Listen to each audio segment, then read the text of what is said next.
Hi Megan, it's Dad. It is July 5th, 2011, and I am in Centralia, Pennsylvania. Actually, I was here last night, but we lost daylight, and I had to come back here today and share this place with you.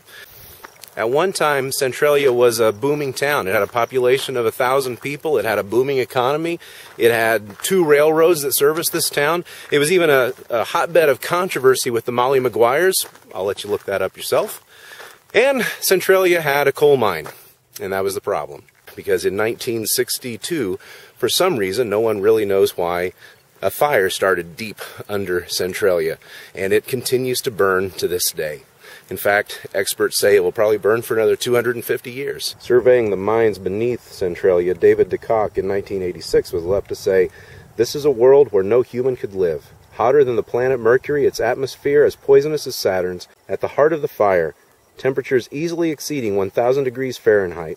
Lethal clouds of carbon monoxide and other gases swirled through the rock chambers." So today, Centralia is all but abandoned. The residents were bought out by the government. They were given $42 million to move and relocate, and the population today has dwindled from 1,000 people down to 10 who simply will not leave. And I think what really gets me about Centralia is the very thing that gave this town life, the coal mine, ultimately caused its death. Instead of booming with an economy, it burned and smoldered and drove everyone off.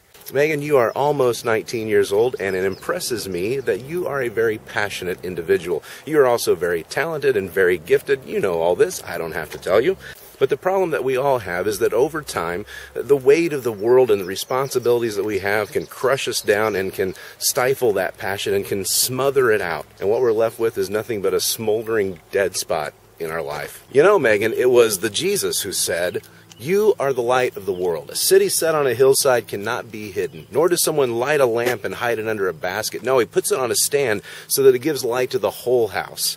Jesus compares us with the very thing that brings light and life into this world. And I think that speaks to our passion and who we are supposed to be in this world. And what you learn is that life is a balancing act. It's a balancing act between living for your passions and living up to your responsibilities. If you live completely for one, they'll completely consume you. If you live completely for the other, you'll completely burn out. Somehow you've got to find that place where passion and responsibility meet, and you've got to make them happy and live there with them. And I have confidence, full confidence, that you will do that. So Megan, if there's anything that I would have you consider from my little trip here and the video that I've given you, it's what do you plan on doing with your life? Not in terms of what is your passion, not in terms of what is your responsibility, but how do you plan on balancing those two? How do you plan on keeping them both alive and making them work in your life?